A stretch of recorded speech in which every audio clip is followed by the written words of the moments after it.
All right, guys, welcome back in. Talking UFC 275, the battle of the light heavyweights. First, let's say thank you to our sponsor, Tampa Bless, home of Team Do Good, TampaBless.com for more information about that. Guys, we're only going to cover 4 fights today. Give you guys a really good shot to beat me this week, win some free cards. I probably will be doing some free packs of Prism or something like that. We'll see. But either way, we're going to keep it 4 fights. We had Bontarine Manel Cop. Fight just got taken off the card. Bontarine misses weight again, or his weight cut was going bad. Doctors intervened. Typical Bontarine. Not a big fan. Just unprofessional all around, the dude is. But let's not moan about that one. Let's get right on. We got Glover Teixeira, 42-year-old champion. He's 33-7. He's a plus 165 underdog. The champ's the underdog. Sometimes you got to just go with that champ. But he's on that 6-fight winning streak, and the last 3 were all finishes. He beat Jan Blachowicz, Thiago Santos, Anthony Smith. He's also fighting out of Connecticut, my home state at the moment. He's going up against Yuri Prochasta, ranked number 2. He's 29 years old. He's 28-3. Minus 195 favorite. He's on that 12-fight winning streak. He's undefeated in the UFC. And we know this guy has the power. Beating Reyes in vicious form. Beating Ozdemir. Vicious form again. Just look at the guys he beat in Risen. Almost all TKOs. Just insane finishing rate. Dude is a stud. Tom, who are you taking here?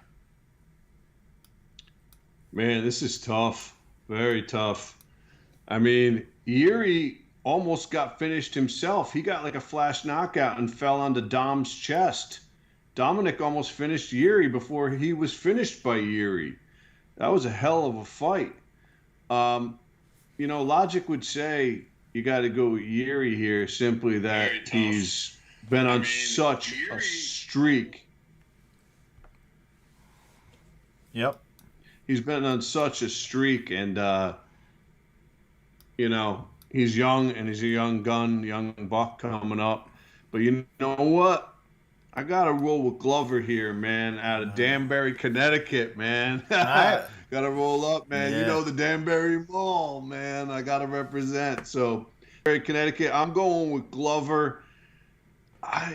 Glover can take one heck of a beating too and still come back. I'm hoping that he doesn't need to pull like a zombie comeback like the Undertaker, to where he comes back and wins in the 5th.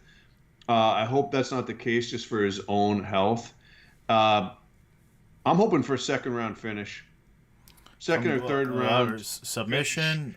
You think he's going to knock him out on the feet? No. He's going to have to get him to the ground. Yeah. I'm a big Glover fan. Guys right around the corner, basically.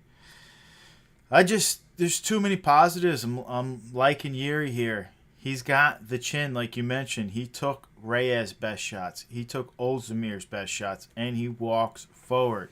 Glover has power, though. I'm not sleeping on that by any means. Yuri has that gas tank, but most importantly, he's got the youth. We've seen what this guy does if you try to strike with him. We've seen him in Risen when he gets wrestle-heavy guys. He's got skills everywhere. He's got very good takedown defense. I mean, I see the path to victory for Glover here. I agree with you. It's got to be early. He has to get him down and really get that Glover patented ground and pound. Maybe get him up against the fence, start clinching, drop down to the legs, double leg down to the ground, and work from there. I mean, the dude still has insane power all around, Glover. I do see it when they're dry, when he can get him up early, when he has his full work tank in him. I do see the path to victory for Glover, but I think it's got to be early. I think the longer this fight goes, the more it just favors Yuri. It gets harder to take guys down, and Yuri's hands are just heavier and heavier. We've seen it. He's a stud. I don't know. I don't love either side of this fight, but I'm taking Yuri. I think he gets a TKO in round number 3. That's my prediction here. Yuri, he finishes this fight, even though Glover has an insane chin. I just think he's just a little bit better. It's kind of like when Glover was fighting a John Jones or something like that. Just a little bit better, just edges him out. And I've counted out Glover before, and he keeps coming back. I mean, my only thing is I hope he retires with all his brain cells and his chin and his health and everything like that, because he deserves to. He's been very good to us as fans. Now, the card market, unfortunately, it's true, though. It's true. He's awesome. But you want guys to leave with their health, you know? Sometimes they don't know when to say no. Yeah, of course. Yeah, Glover fetches no premium, even as the champion right now in that market. I think he's one of the true long-term spec plays, though. If the UFC gains more traction, people are going to look back as Glover is just a legend. I mean, his rookie auto, I just went on, I did my homework here, $40 for a rookie auto of Glover. That's 2013 Bloodlines, just ridiculously cheap for such a good guy. When they interviewed Volkov, they asked him who he thought was going to win, who he was thinking for this fight, and he said he kind of like rattled off like a fan, and he said he was rooting for Teixeira because Teixeira has kind of set the bar of capability for that age. I mean, he's not the only one, but he's definitely one of the ones in recent history who set that bar of what can be accomplished in your 40s. And he's got fans that are fighters like Volkov that's looking at himself and seeing his trajectory in his career, what's possible because of people like Teixeira. You're right. I mean, listen, absolutely. I mean, we see Arlovsky still. I'm not saying he's ranked beating top. He's not the champ, but he still looks damn good when he gets out there, and he's aging up there. I mean, Cormier was 40 when he was. Oh yeah, Randy Couture didn't even start. Some guys, I mean, mean, 36. Just very, very good. I'm just saying that's why I think Glover could be like a long-term spec play. Normally, it's only new upcomers, but the point is he's so damn cheap for being a champion, for being a Hall of Famer, for being a guy who's trend-setting with that age. I think he could be the next wave where people get into the collectibles again, that people go in and out, in and out. I think he could be that guy. I do. Yuri, on the other hand, yeah, I think Yuri could be the guy who changes the light heavyweight division back to being fresh and exciting. Since Jones left, it's been... I'm not ripping on it, but Jan Blachowicz, right? He made a little bit of a comeback. He's good. Not ripping on him at all. Glover. But none of these guys are sustaining the championship long term, whereas I think this kid, Yuri, he can kind of be the next dominant champ. Really bring it back to where it's exciting. You want to see the light heavyweights move up constantly. I just think he can freshen it up. I think he can reign king for a while. You got to put a buy rating on him all around. He's just too talented. Even if he loses, he's got enough time to really circle back. And he seems to have a very smart game plan with him, like not even jumping into the UFC early on when he was invited. He knew he needed more time to really fine-tune his craft, and he's done that. So I feel like he might be the guy to just refresh the light heavyweight division. Now, let's move on to the next championship fight. We got the flyweights. We got Valentina. No introduction really needed for this one here. 34 years old. She's 22-3. She's a minus 630 favorite. She's on the 8-fight winning streak. She's undefeated as a flyweight. And we all know she just whoops up everyone that gets in there. Lauren Murphy throws her to the ground. Head kick to Jess. It doesn't matter who they're putting in there right now. They don't have the class to keep up with her. Now, Talia, on the other hand, been looking good. She's ranked number 4. She's 28 years old. She's 19-1, and she's a plus 450 underdog. She's on that 4-fight winning streak herself, beating J.J. Wood and Modafferi last. And now her only loss, I'm going to say this, was Mara Romero Barella, who's 12-9. I think she's like 1-5 in the UFC, and that was in 2019. Now, Tom, I mean, give us a little devil's advocate. What does Talia have to do to win this fight? Well, I think she's going to have to, I don't know. She's very strong and muscular herself. Yeah, it'll be interesting to see because Valentina kind of manhandled Andrade, and Andrade usually does the manhandling.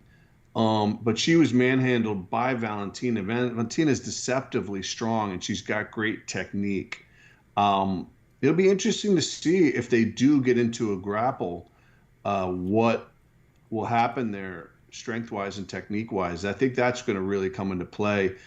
Do I think she can outstrike Valentina just standing? I highly doubt it. I think what she would have to do is kind of turn it into a dirtier fight, get in some grappling, get some dirty boxing, catch Valentina with something if she gets a little too cocky, and rock her, and then take advantage of it. And maybe pull her to the ground and beat on her, possibly sub her. It's just such rare things that you see, but it can happen. It happened to Nunez. It could happen to anyone if they come in and it's not their day and the other person is on fire. So I don't see it on a straight, clean stand up. That's Valentina's game. But she's also proven she's got game everywhere. She's an extreme martial artist. So I'm going with Valentina probably by decision, but she might get a finish in there. Talia's a big girl, so it might be difficult to finish unless you get the sub. Right. But Valentina has no problem going the distance either. She's done it many times. She doesn't always get the finish. But I could see a finish happening. That wouldn't surprise me. I would actually prefer that. Maybe get like a third round sub or something, work that angle, possibly a TKO. But I think Talia, if she wants to do it, she's going to want to get Valentina kind of backed up towards the fence, grapple a bit, get some dirty boxing, maybe catch her with something that she didn't see coming, got a little too cocky, and then it progresses from there. Yeah. But I'm rolling Valentina. Yeah, no questions there. Yeah, I mean, Talia is definitely no joke. It's just, you're going up against Michael Jordan right now. So, I mean, you're going to have your best day, even if you're, a ridiculously good player. yeah. No, absolutely. I mean, there is a chance there for Talia. She's been looking so good lately.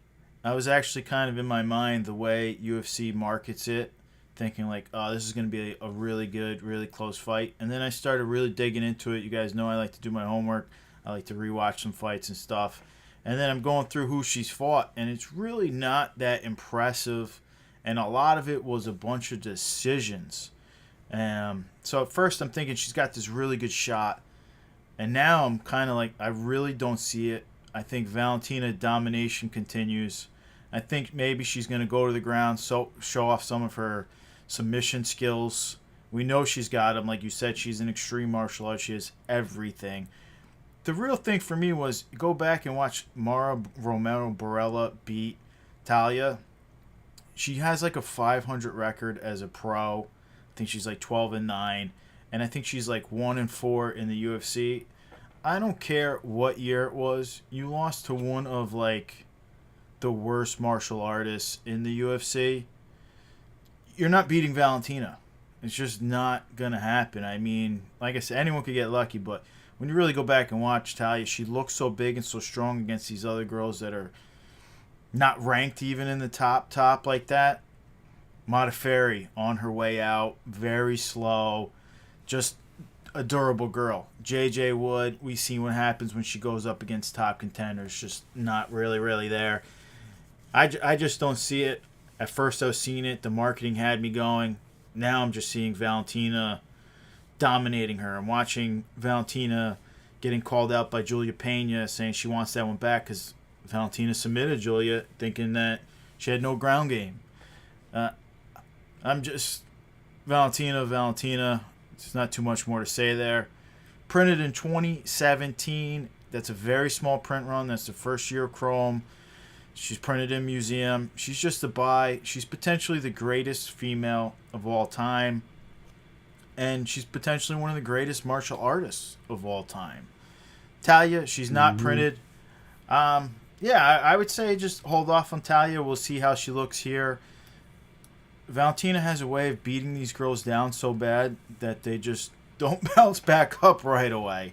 So we'll just see. Andrade did, though. Andrade is on fire again. Andrade was a previous champ, though. Andrade was already a well-known name, already a warrior. She just bounces back and forth between weight classes. I believe her true weight should be down at straw weight. That's where she does look the best because she just manhandles girls, as you mentioned. That's normally her department.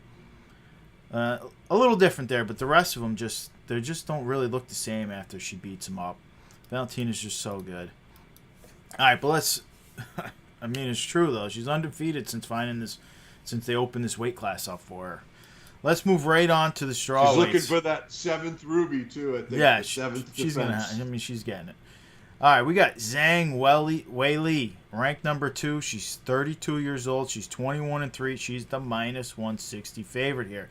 She's coming off 2 losses to Thug Rose, but before that, she was extremely dominant, only losing her first fight ever. We all know how good Weili is. She's going up against Joanna Jędrzejczyk, 16-4. She's 34 years old. She's a +140 underdog here. And she hasn't fought in so long, she fell out of the rankings. But she's only lost to the top tier girls, Zhang, Valentina, and also lost to Rose twice. Tom, you're a big Joanna guy. What do you see happening here? Yep. One thing I like is these are my top 2 favorite female fighters for me are on this card. It's Valentina and Joanna. Those are my 2 favorite fighters in terms of the female division.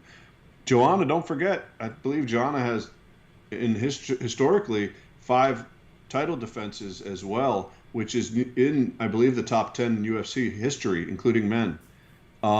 She's only 1 defense behind Valentina. So Valentina's looking for number 7. So she's up there in the history books. No joke. And I think the biggest problem with this fight is it should be a 5-rounder. These girls are the 5-round types. That was an amazing fight. One of the best in recent history for sure. Top 5 in recent history for sure. The fight with Weili. I thought that it was skewed, the outcome. I thought Joanna won that fight. I thought that the UFC wanted some Chinese following, and they went on a Chinese lean there. And I definitely didn't like it, and I thought Joanna should have won. Either way, great fight. Both girls are warriors.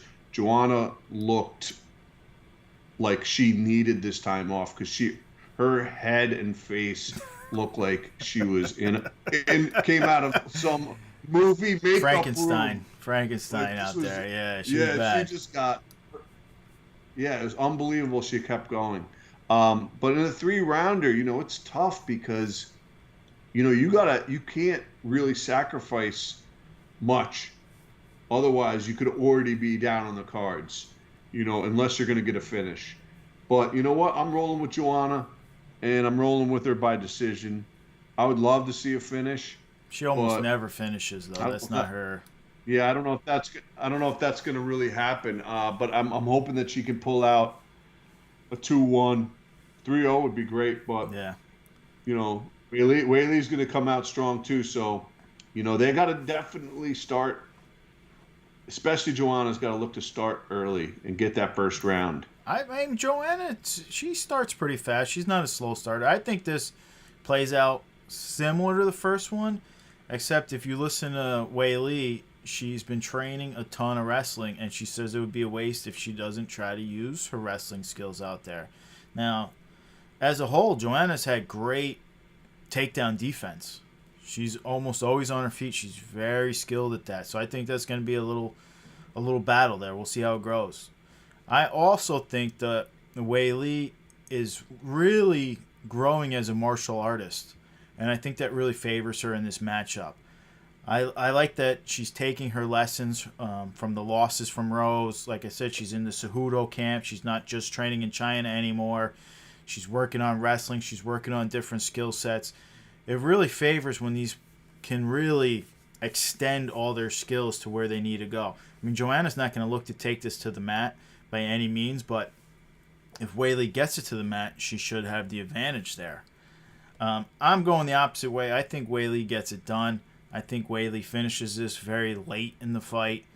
I think Joanna gets her shots in on Weili, but she's never been a finisher. She's not going to be a finisher today. And I'm worried that Joanna's celebrity status has kind of gone to her head with 2 years off, saying she'll only fight for a belt.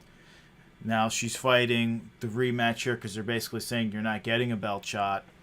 You need to be active. And I just particularly don't like when people aren't active. Even if you need a time off, you could have taken a year off, still played. This is 2 years off.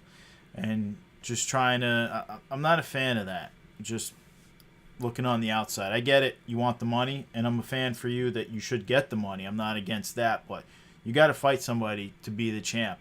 Once you lose a couple times, you don't just deserve another title shot, in my opinion. You already had your shot. You didn't get it. You got to circle around at least a little bit to get back up there. Now, the card market, honestly, I think both girls are potential buys here. I think Zhang, still young enough, has another circle around if she can get a few wins here, especially if it's Carla. I mean, we'll see how that whole circle goes with Rose, Carla, this, that. We don't know, but I hope Marina gets it. She deserves listen. it. I'm on the Marina bandwagon. You guys saw. I showed my graded cards. I have a big Marina card. I love Marina. I think she deserves the fight against Esparza. 100%. I'm all about it. I think Marina is legit. That's what I'm saying though. But the thing is, Zhang will circle around. She'll take those fights. She'll look. Oh yeah, Zhang could be lined up to get the winner of that if she wins, which I don't have her winning. I got Joanna, so Joanna could be lined up. Right, but they might tell Joanna you got to fight again because the belt's tied up. Carla versus Marina. Then you might want to rematch. I mean, it's Rose. possible. I know, but I think Rose should be on a further circle. But we'll see. We'll see what happens. So I mean, at least one fight for Rose. I mean, you don't just sit out and then get a title fight. You lost. No, yeah. I mean, she lost, but I mean, she was the champ. She defended the belt. Whatever. That's a different ball game. I think she should have to fight somebody, but we'll see. I would love to see her fight Mackenzie Dern. Well, Mackenzie's my favorite fighter right now, probably. I like her. I like whatever. We'll get off topic here. I'm saying you got to buy on both these girls. They're both pretty cheap. I like them both. They both got a good name around them, and they both have a few very high-level fights left in their career. They're still both young enough to do it. Now, let's finish off here. We got one more fight. Now, keep in mind what I always said about Joanna, and one thing I like about Joanna, I just want to say this in case you're watching the fights live. Joanna has that thing that Conor has. She's a superstar. Now, when she comes out, you can feel the vibe in the stadium wherever she fights, just like Conor. Win or lose, whatever happens, that's not what I'm talking about. But when they're coming out, there's a vibe that they bring with them. It's like an aura. It's a superstar type thing that only certain people have, man. They both have it. And Joanna is one of the few, if not only in the female division, that has that. Well, I think what's it called would have it if she came over to the UFC, but she's wants to sit in the PFL. But anyways, let's move on. We got the middleweights. Brendan Allen, 26 years old, 18-5, minus 320 favorite, going up against Jacob Malkoum, also 26 years old. He's 6-1. He's a plus 250 underdog. Now, Brendan Allen's coming off beating Sam Alvey, and then he lost to Chris Curtis. The Action Man showed he's the real deal in that one. That stunned me. Yeah, and Malkoum coming off beating Dobson, and he beat my man, Abdul Razak Al Hassan. That dude is a loose cannon. I like watching him fight, though. He's just swings for the fences. He doesn't always look great, but I like him personally. But, Tom, this is a very close match. I mean, minus 320 for Brendan Allen. I think that's a little high. But what do you see happening? Does Malkoum's wrestling skills beat BJJ, or what's going to happen? You know, I'm going to give Brendan Allen one last try here. And I know he cut the mullet. I don't know if he brought it back. I haven't been tracking him like that. I hope he brought it back. He fought better with a mullet. He did have that mullet power that you do discuss here. You know, I'm going to go with Brendan one more time. I went with him against Chris too, and I thought I was kind of shocked. You know, he got basically KO'd. Right. Got exposed. You know, he's got his major flaw. Brendan Allen's flaw is his chin. That is the dude's weakness. He does not have a good chin. He can say what he wants. He gets dropped. He gets dropped. I mean, Yeah, I'm hoping. I'm hoping Brendan can get the finish, if not the decision. I would like to see him go back to what he knows best, which is take it to the ground and try for a submission. He's tried to become too much of a striker in my mind. It's nice to work on that, but circle back and I thought he work from circled your back strength. in the Sam Alvey fight. He circled back pretty good with Right, that. right. True. Yeah, I agree with you. I mean, that's the thing. I see Brendan Allen has been working on his striking, and he's improving a lot in his striking. I also think the thing is he has an advantage, I believe, on the ground against Malkoun. I also think that Malkoun has that very strong wrestling, but Allen's traditionally a ground guy. So who's going to have the advantage there? I think Allen has a slight Right. advantage. I think he'll edge him out there. My major concern, though, is not the glass chin on Allen, which he does have, which could come into play. My concern is that Malkoun is like a warrior when he goes out there. He doesn't fade. He doesn't really seem to get tired. He walks through those big shots all the time. And can Allen kind of keep up with that pace, that mindset? We haven't really seen that from Allen. He kind of, I don't want to say he gives up. I mean, the guy's a pro fighter. But Malkoun looks like he's ready to die out there. He's got that, like, Volkanovski, that Australia, New Zealand camp where those guys, you got to put them out to really finish them. There's no, like, they're just going to tap. It just doesn't happen.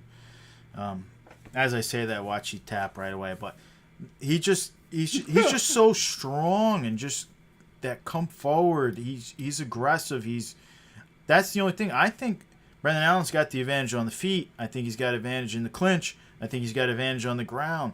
The question is, does he have the strength to deal with Malkoun's wrestling? That's my big question. I'm with you though. I'm taking Allen. I think Allen's gonna probably grind out a decision in this one. I don't think he really gets the finish. We'll see how it goes. Now, the question for the card market is, can Allen start to beat the top guys? As you mentioned, he kind of climbs up, beats a few guys he's supposed to beat, then he loses a weird one out there. You just can't tell. It's rough. I got to put a hold on him, though, until I see him beat a few top guys. Jacob's not printed yet. We'll get to him again when he gets a win here or he fights again. We got time on him. I like him as a little bit of a spec play, though, because they're both so cheap, but there's no need to rush in on them. All right, guys, basically that's it. We're only covering the 4 fights. Like I said, Bontarin Cop bounced off. Good opportunity this week. Fiallo, I'm looking forward to watching Fiallo 4 times this year fighting. I think he probably gets that W against Matthews. And we got Jack Della Mondalena. That guy is a spec play right there, guys. Let's wait and see him get printed. Let's see how he looks this weekend. I like him. All right, gentlemen. The craziest thing is like Moby said, man, they're having these guys fight like before the sun comes up almost. Yeah, they do that when they go overseas. It's all about the U.S. market. I know, man, but that's terrible, man. I feel for them, man. It's just like, man, you really got to start like. You got to fly out there and you got to acclimate. Start waking up early. I know that, but your body, it is a little bit later, like 3 a.m. No matter how much you train yourself, 3 a.m. just your circadian rhythms, your body's going to be like at its lowest body temperature. Like it's going to be moving its slowest at that time. Obviously, this isn't at 3 a.m. It's a little bit later, and you could definitely adjust to a 6 a.m. for sure. And many people work out 4 o'clock in the morning. They do it. And the other people do 3 a.m. It doesn't matter to them. And they still do it. But you do have it's equal disadvantage, but it I don't know. Just the only thing I don't like about it is that you might not see people at their best. That kind of bothers me a little bit. Uh-oh. But hey, it is what it is. And you're right about that they do it. And it is catering to us over here, which I do like. Of course, I'm appreciative. But anyways, I just wanted to mention that. Yeah. All right, gentlemen, we'll see you.